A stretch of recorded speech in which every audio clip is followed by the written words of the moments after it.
心，他们正在将所有力量融入那柄组合而成的元能兵器，威力不可小觑。集合我们3个恒星级9阶的力量于一体，颤抖吧，金角巨兽！你将见识我们的最强一招！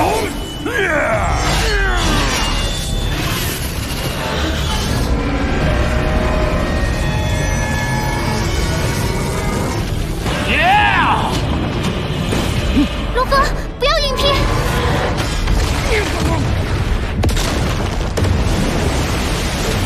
那就看看是你们的剑斧硬，还是我强化后的尖角巨兽蹄爪硬。好。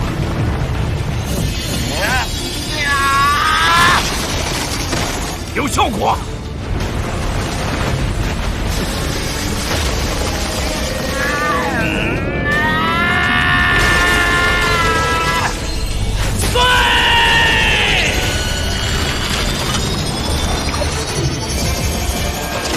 不好！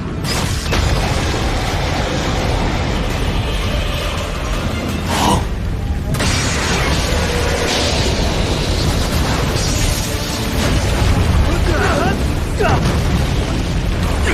小心！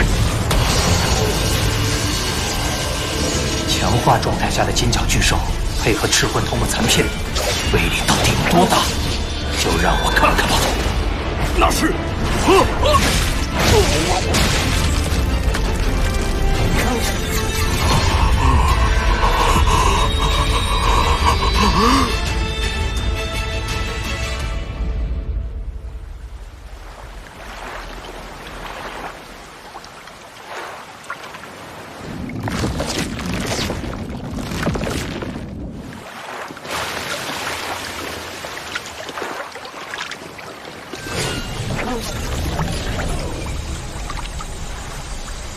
金角巨兽使用天赋秘法，配合赤魂同母残片，即使面对10数名恒星9阶强敌，也能以碾压姿态取胜。真不愧是巅峰血统的星空巨兽。可惜，让那个普拉跑了。对此我们要早做打算。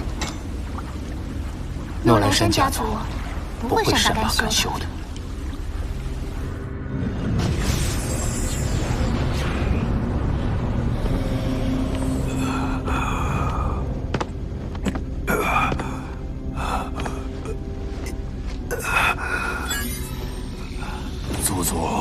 族长，属下有事禀报。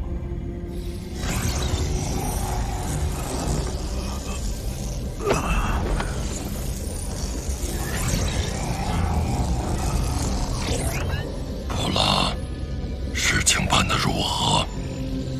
回族，属下率领精英小队重回地球，意外发现那头金角巨兽还活着。金角巨兽还活着？是的，属下试图将其活捉，可是金角巨兽实力强大，精英小队除属下外，无人生还。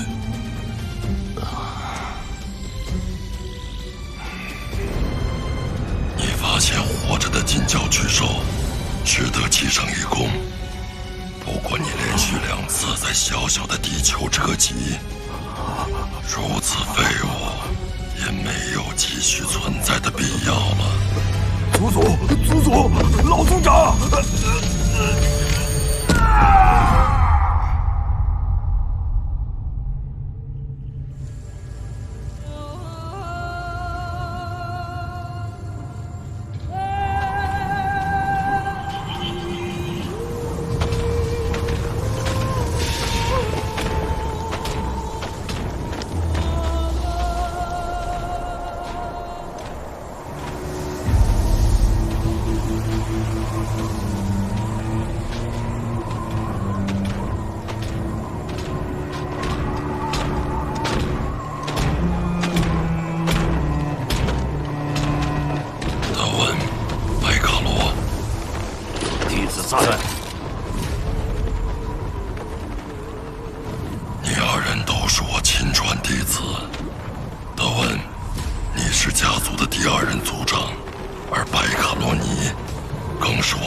山最具天赋的弟子，此次地球之行，你二人联手，务必完成任务。是。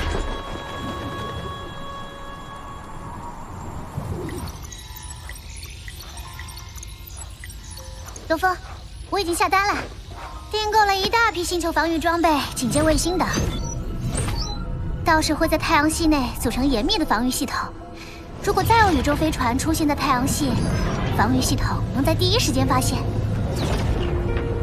还有，那虫洞周围也要安置警戒系统。一旦有飞船通过虫洞，我要第一时间知道。放心，早就考虑到了。老三，三弟。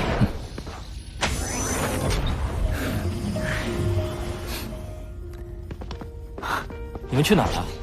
感觉你们和过去不太一样了。我就说吧，三弟感觉很灵敏的，一定能察觉出来。对，是去了虚拟宇宙一个很特殊的地方。什么地方？沙路场。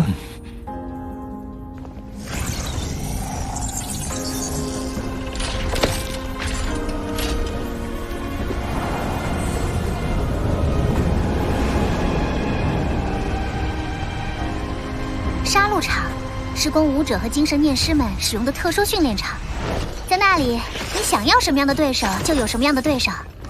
群战、1对1和界主强者对战，这杀戮场都可以满足你。这杀戮场也在我培训你的计划当中。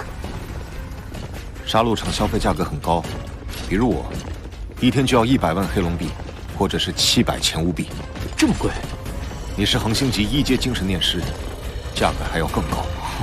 太黑了。实力越强，价格越高。如果是界主强者来这儿，他的花费对我们而言就是个天文数字。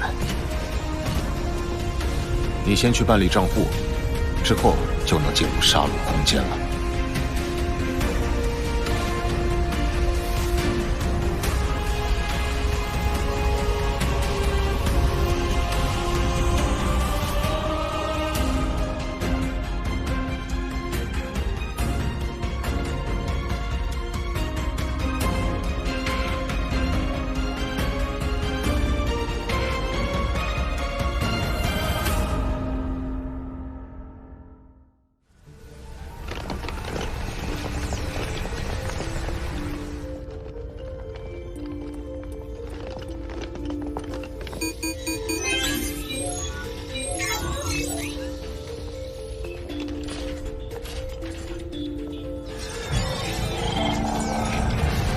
顺着廊道走，我们自然就能被传送至各自的杀戮空间。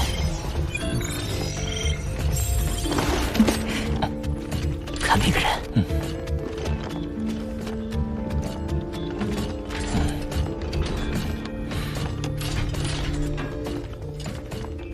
他叫苍博曼洛，是杀戮场在黑龙山岛屿分部的总负责人。他的实力应该极强。我和红哥之前看到几个宇宙佣兵被他训得面红耳赤，根本不敢顶嘴。宇宙佣兵？宇宙佣兵联盟是一个松散的佣兵组织，主人也是其中一份子。全宇宙超过99%的武者、精神念师都会加入宇宙佣兵联盟。这个苍博不简单，获得宇宙佣兵资格的人，都是通过宇宙佣兵联盟星级考核的强者。这个考核的难度非常大，甚至有狱主都通过不了2星考核，止步于1星佣兵。就算是诺兰山家族都不敢招惹宇宙佣兵的。诺兰山家族也不敢招惹的宇宙佣兵，在这里也被训斥的不敢吭声，可见这杀戮场背景深厚。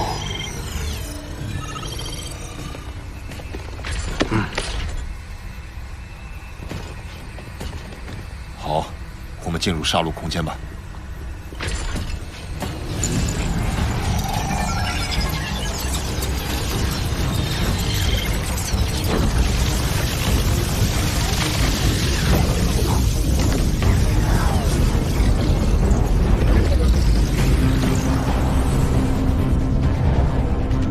这里就是杀戮空间。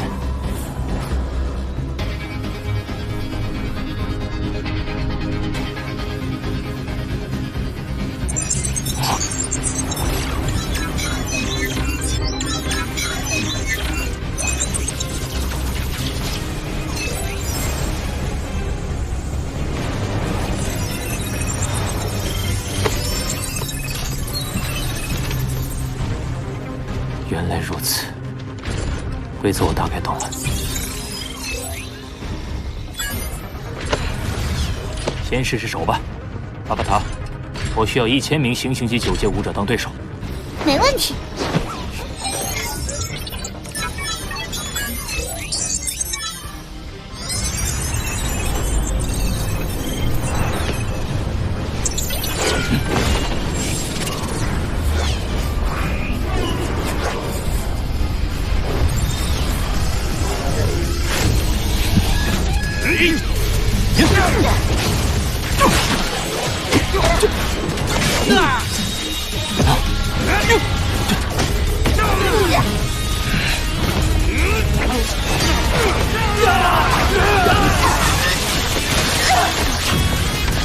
剑鱼阵，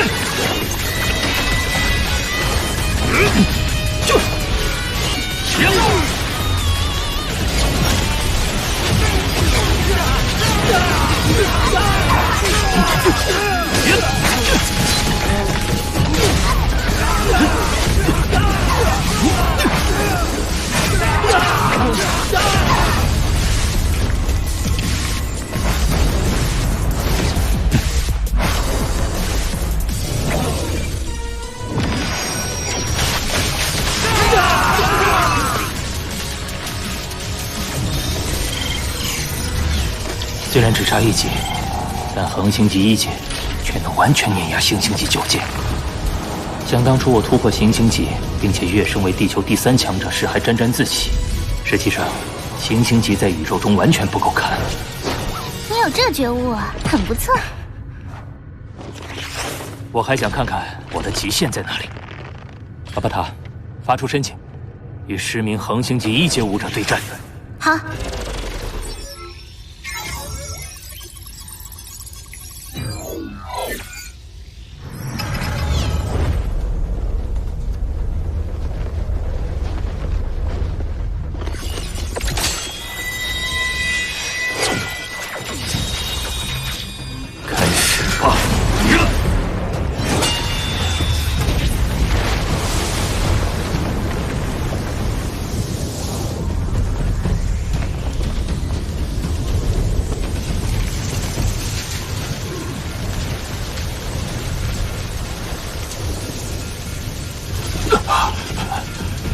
全力一战，击杀8名恒星级1阶，自己最终伤重而亡。你现在的实力比普通恒星级1阶要强一些，不过没拉开绝对差距。我想看看我跟大哥、二哥之间的差距。巴巴塔，设置对手为雷神，恒星级1阶，领域1重，使用2阶原力兵器，2阶战甲。好。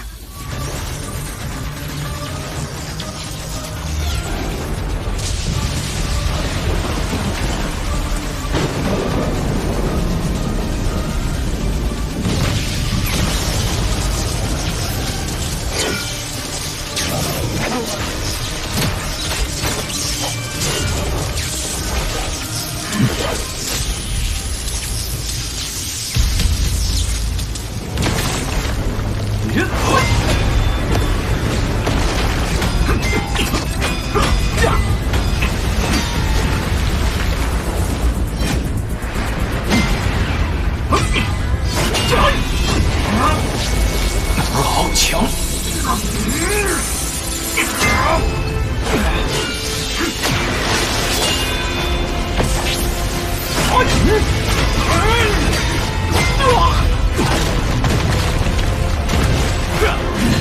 来吧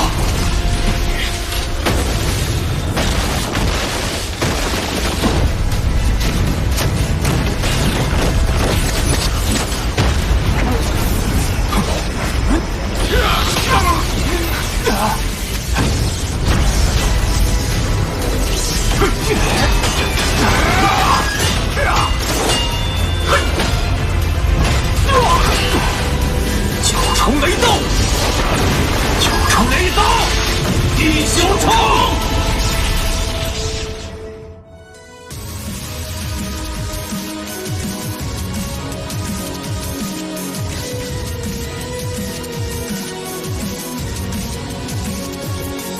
巴巴塔，设置对手为雷神，恒星级1阶，领域1重，使用2阶原力兵器，2阶战甲。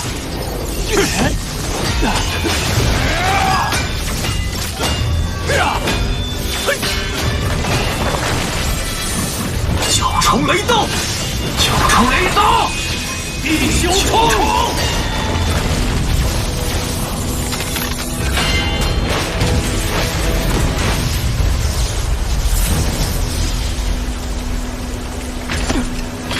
怎么回事？二哥的九重雷刀比之前强劲了好多，发力方式也不同。这就是杀戮场的强悍之处了。杀戮场收录了雷神的9重雷刀后，将其优化到最优状态，比雷神本人使出的还要强。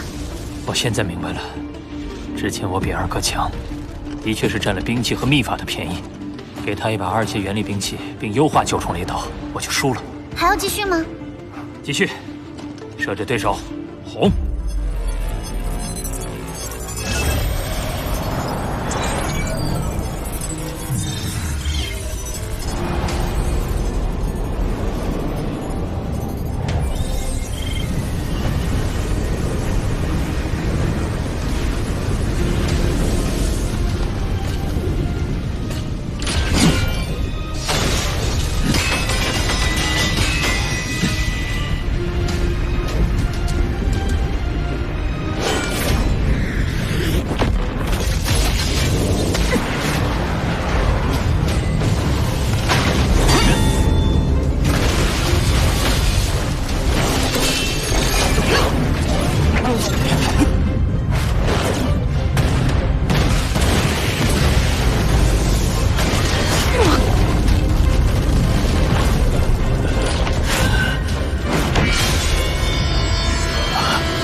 哥还要强上很多。怎么样？几场战斗下来，感觉如何？痛快，无比痛快，一辈子都没这么痛快的战斗。只是让你打得过瘾，还不值得花费1天3500钱务币的高价。你有想过这杀戮场为什么消费这么高吗？要知道，你1天3500钱务币，宇宙级1级精神念师就需要35万钱务币，狱主1级3500万钱务币，界主1级精神念师1天就需要35亿钱务币，这么贵，为什么界主还要来？对啊，为什么？你刚刚看过杀戮场的使用说明了吧？就是那本金色书籍。杀戮场可以尽情设置对手，身体素质、精神念力、意识、绝招、兵器，甚至领域，一切皆可设置。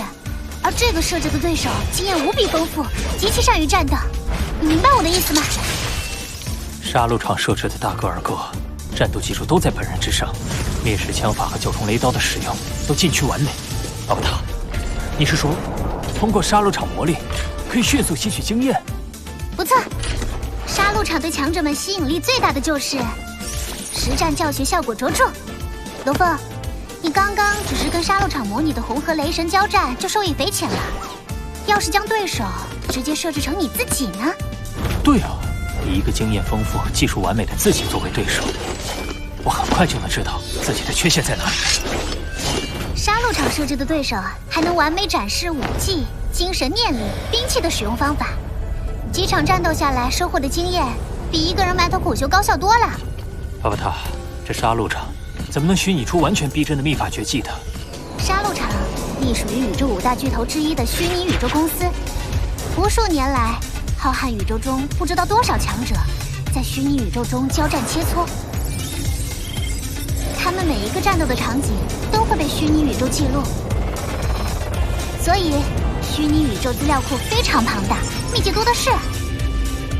如今我最强的是金角巨兽分身，横行级7阶，但金角巨兽对天赋秘法的使用还非常粗糙，自己摸索事倍功半，不如巴巴塔，帮我设置对手。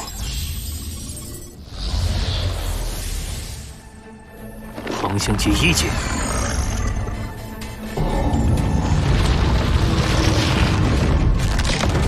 金角巨兽。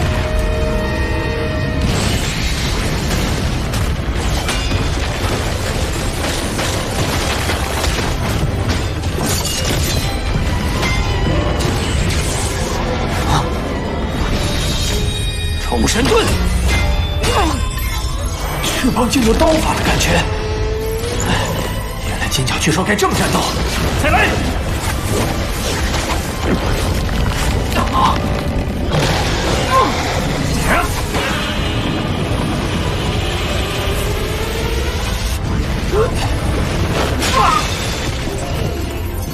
再来！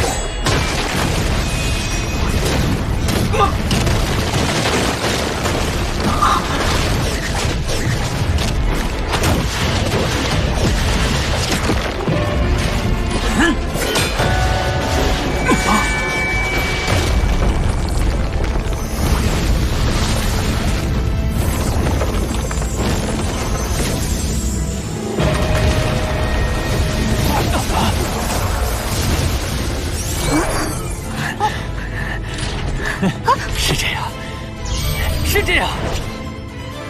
我知道尖角巨兽该怎么修炼了。在一代代尖角巨兽中，那绝对空间秘法，很多到死是第1层，不少困在第2层。而我要杀戮场指导，我要成为世上最强尖角巨兽。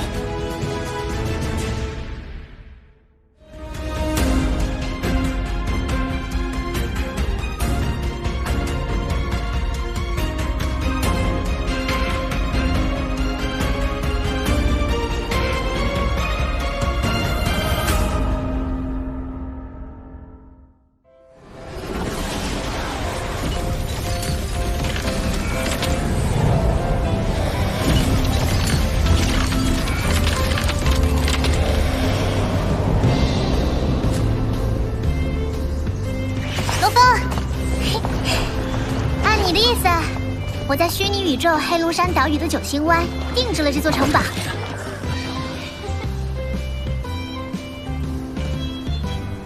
外观内饰都与你在地球的西湖别院一模一样。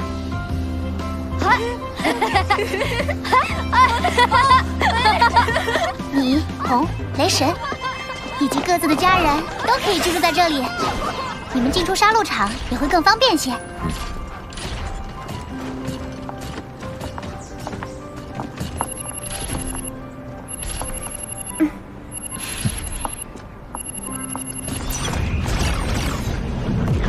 冲洞外的监测卫星发现了宇宙飞船。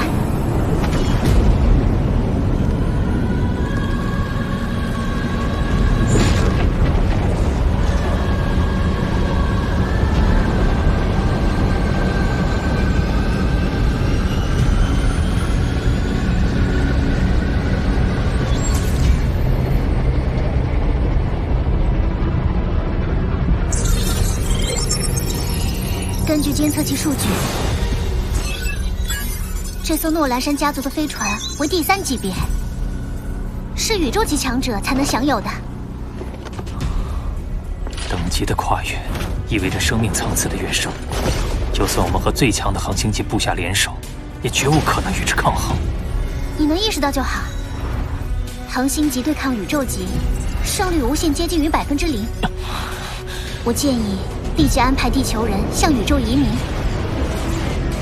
要不然种族存续都成问题。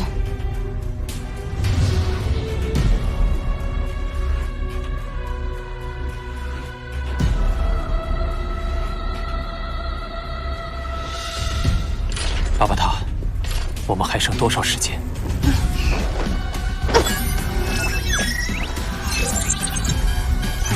离他到达地球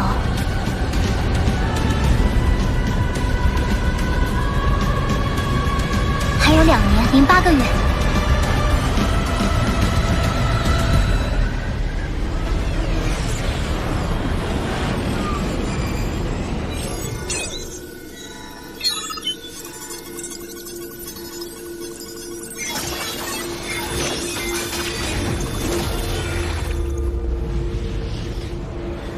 在学徒级都十分稀少的地球，此人却用极短的时间达到了恒星级实力。此事宜早不宜迟，阿图卡，关于这名地球领主的实时动向，你掌握的如何了？罗峰目前将布罗诺兰山的飞船作为主要载具，我的数据模型曾部署在那儿，但它已被劫持，无法借此确认实时位置。不过，我通过罗峰的虚拟宇宙网络编号，查到了他在虚拟宇宙中的动向。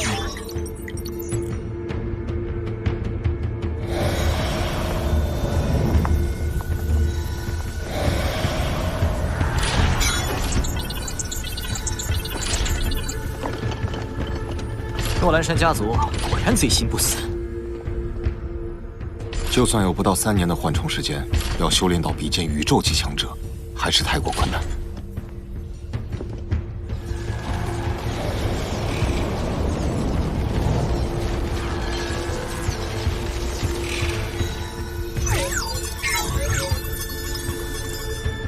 宇宙级9阶的强者，各项数值接近满分，已达同级巅峰水平。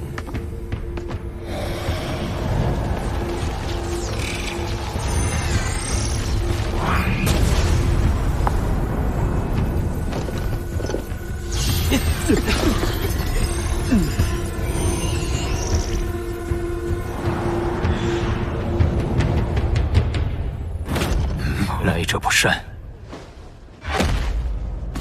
是开创诺兰山家族的第一任族长，诺兰山本尊。听说家族在他带领下，统领了超过1000个生命星球。去腐勋章，胡克，我们俩在杀戮场待了那么久，总算看到一枚了。毕竟，这是在更为残酷的巨斧斗武场进行生死搏杀，赢得1000场之后才能获得的勋章。一族之长，实力果然不容小觑。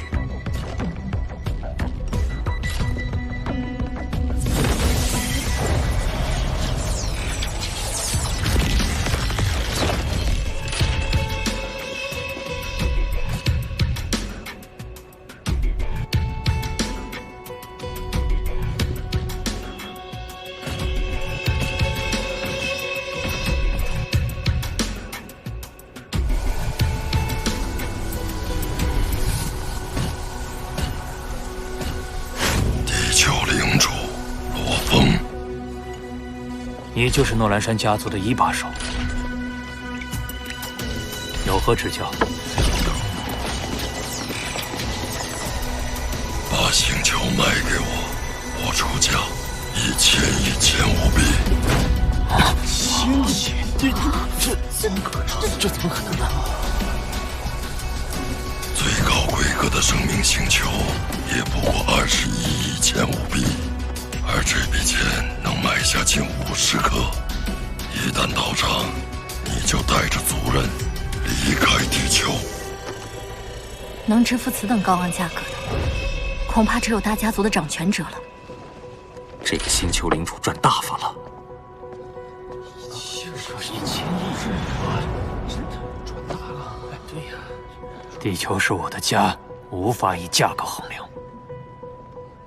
所有星球均可明码标价，包括地球在内。你无法撼动宇宙中的衡量尺度，更无力阻止将来各势力对地球的掠夺。所以你想趁其他势力没盯上这里，先来占便宜？地球于我家族而言，无非是得利与否；于你们而言，却事关生死。我给你们最后一次机会，是接受1000亿，还是成为全宇宙的猎物？软硬兼施之下，这位星球领主大概率会妥协。地球本身肯定不值1000亿，即便有重磅，与诺兰山结仇也得不偿失。你可以卖掉地球，再去买10颗星球，算上移民的成本，最多300亿。我的回答是，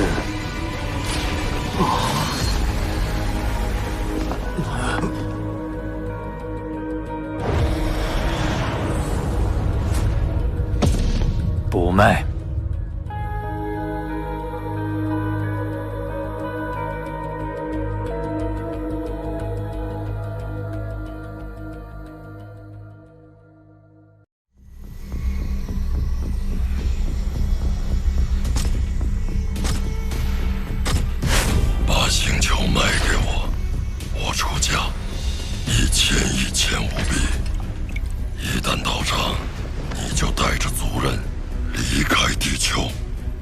我的回答是不卖。还真是不自量力，不卖，这么多钱，南山家族人没有好下场。就是，这三个人胆儿也太肥了。拒绝交易，不在你的科学项内。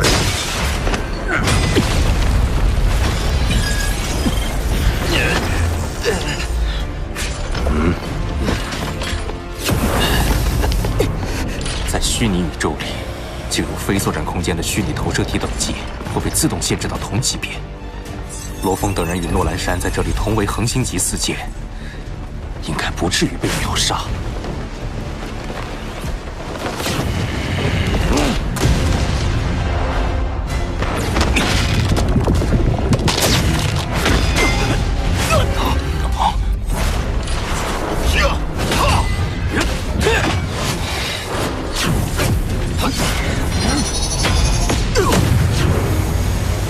高等级强者对战斗的领悟和经验，依然是难以逾越的鸿沟，而这会深刻影响战局。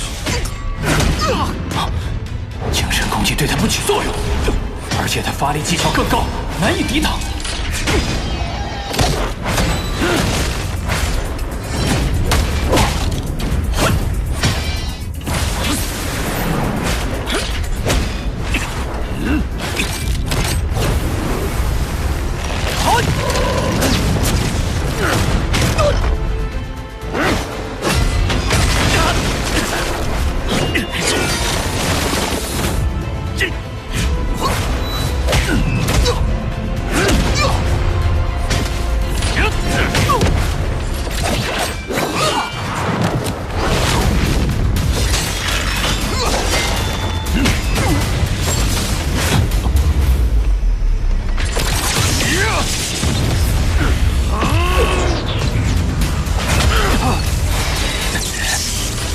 攻势虽猛，但这一招你要如何脱身？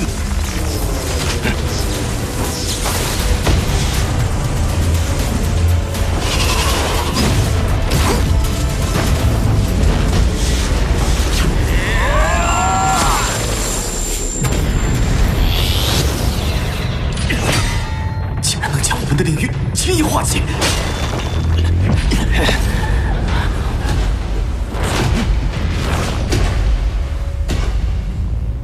在意识、技巧、经验、发力等方面，他们3个都比不上那位强者。是。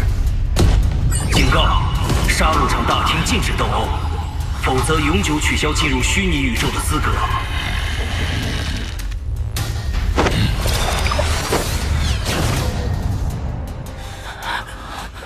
低级别的小家伙，胆敢不尊敬强者！这就是代价。这3人也太嚣张了！这几个人不掂掂自己分，一点都不尊重强者。宇宙级也敢挑战？就是啊，也不看看自己的实力。诺兰山，你出于贪欲，屡次派出宇宙星道入侵我星球，致使我方大量人员死亡。如今强战不成，还想强买？告诉你！你根本不配获得我们的尊重。山家族难怪，居然还有这事儿，真的假的？南山家族这事儿，南山家族有什么？对，一说，我听说南山家族，我族从未对你们有过侵略行为，你口中的宇宙星道，恐怕都是些没有身份的流浪者而已。那么布罗诺兰山其人？你又该作何解释？这位闯入地球的入侵者，从样貌到随身证件，无不证明他与诺兰山家族的紧密联系。而且，入侵者远不止这一人。真是他们干的！这年轻人有胆识。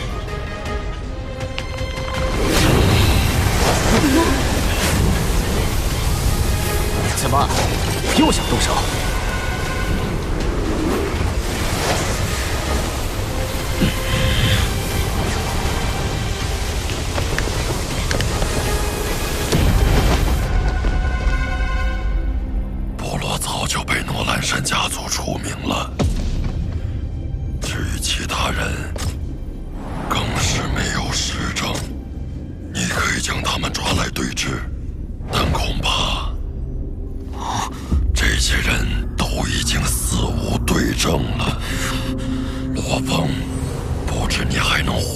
天，你如果不小心死了，地球就是无主之地，不需要花1分钱就可以获得。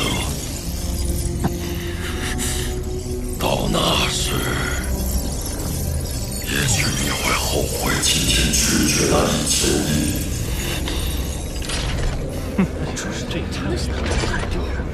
此番大闹过后，势必会引起旁人对地球的揣测，还是及时脱身为好。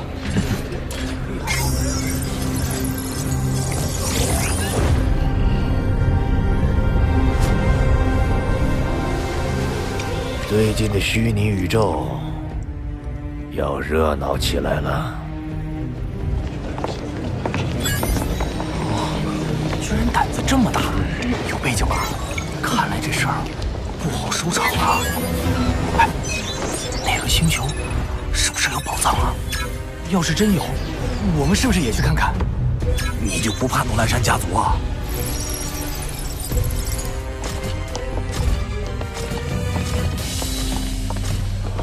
你看，事情闹大了，大家都在猜测这颗叫做地球的边陲星球来历不简单。盯上地球的强者只会越来越多，那3位小兄弟只怕前路凶险了。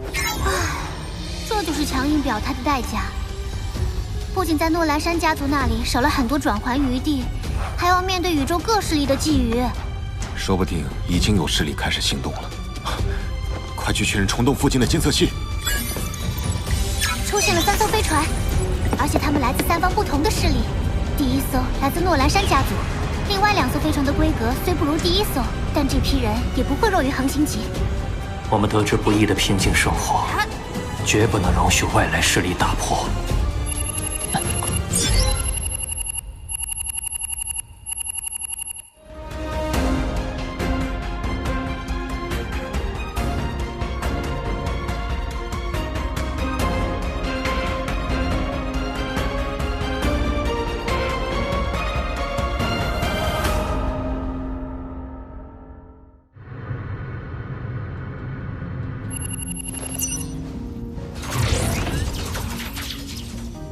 2位是？这是我们的全名，为了方便称呼，叫我盖亚就好。我叫虎克。你们和诺兰山发生冲突的时候，我们也在场。说实话，挺佩服你们的。不介意的话，我请你们喝一杯。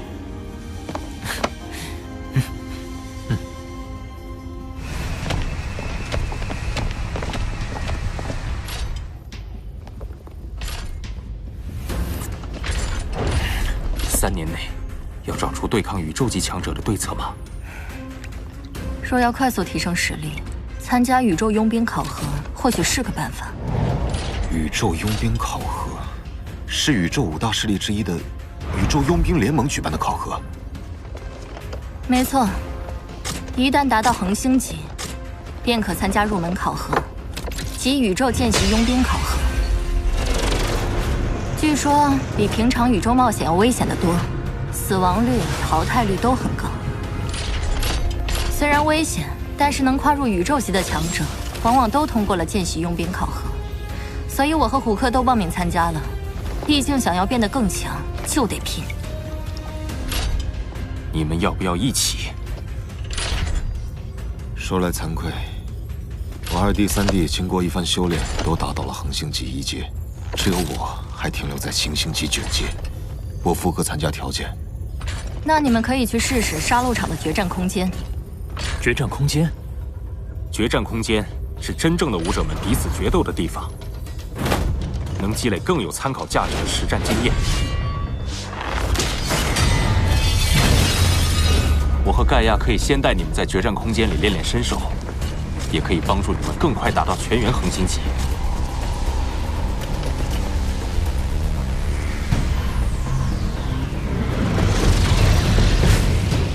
准备一下吧，我们在决战空间里等着你们。为保护隐私，决战空间内可以起任意名字，之后就可以开始约战了。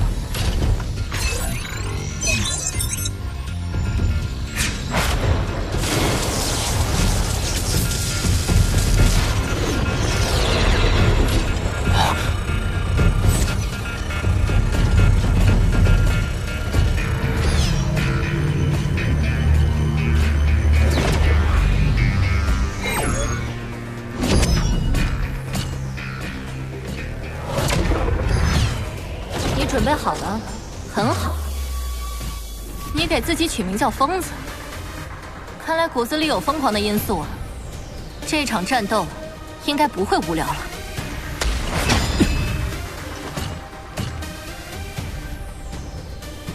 决战空间同阶物质之间，凭星级匹配对手。只有和6星以上的高手战斗，你才能提升。所以，去打败你的对手，获得更高的星级评价，吸引强者来挑战吧。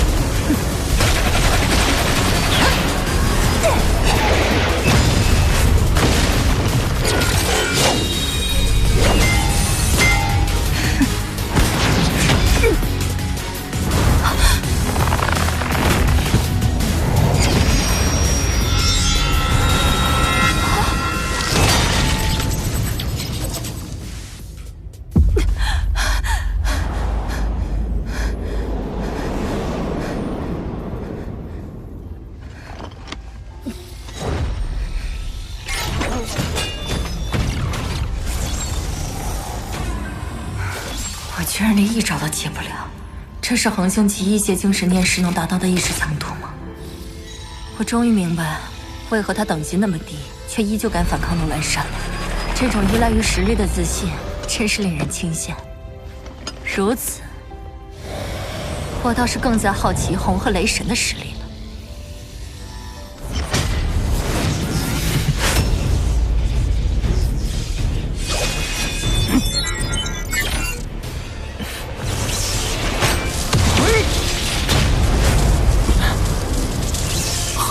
1阶就拥有领域，武神，你们地球人为何如此特殊？一战便见。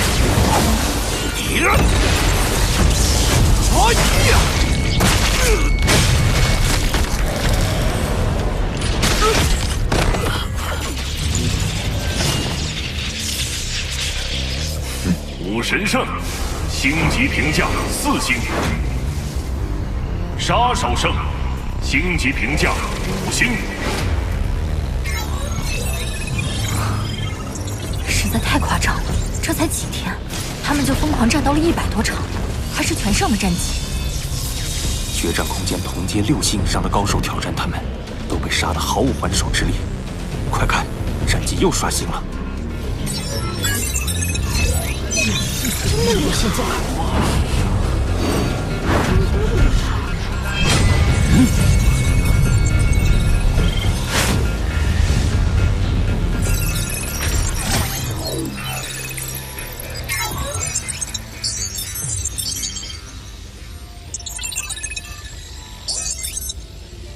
我杀的比大哥2个快，为什么星级评价还是赶不上他们？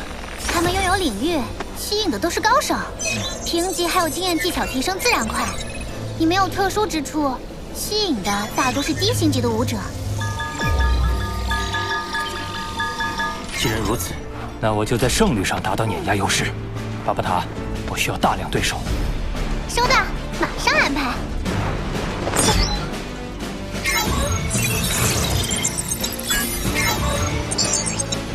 那就开始吧。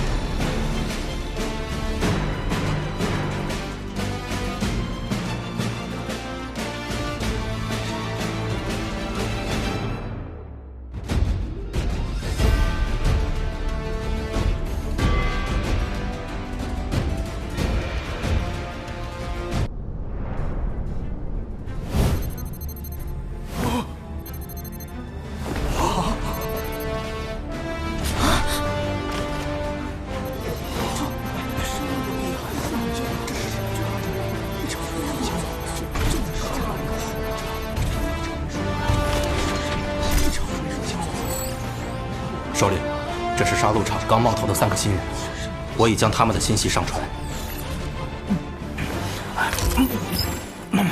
这疯子究竟是何方神圣？罗峰！这疯子原来是罗峰，果然够疯的，1个月822场征战。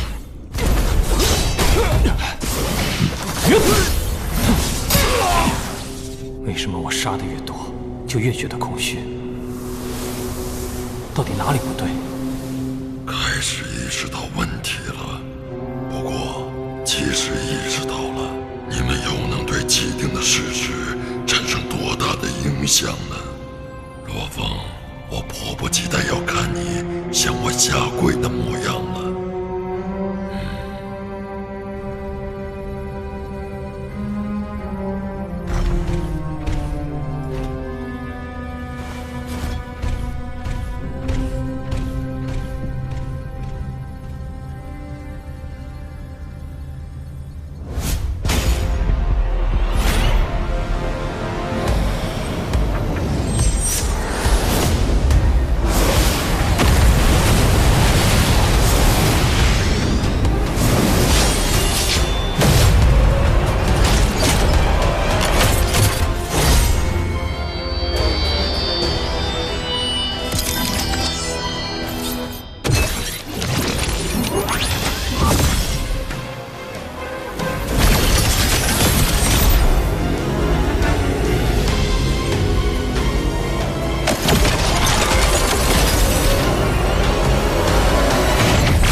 请。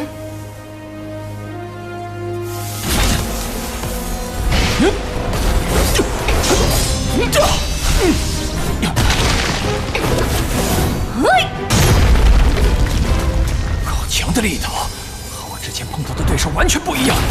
剑鱼阵。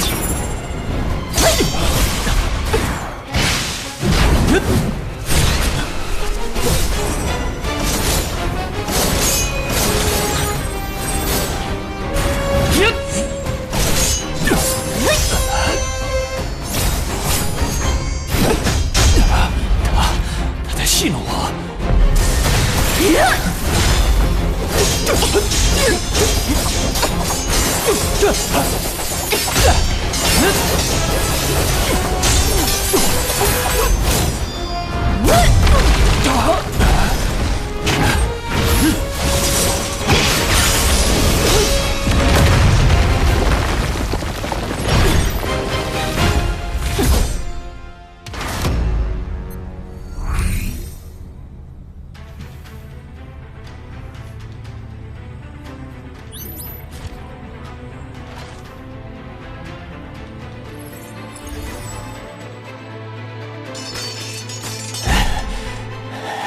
9次，他给了我9次机会，我都无法伤到他，竟然这么弱！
决战空间默认的邀请机制是同阶武者，白衣是恒星级1阶，他是如何挑战胡歌的？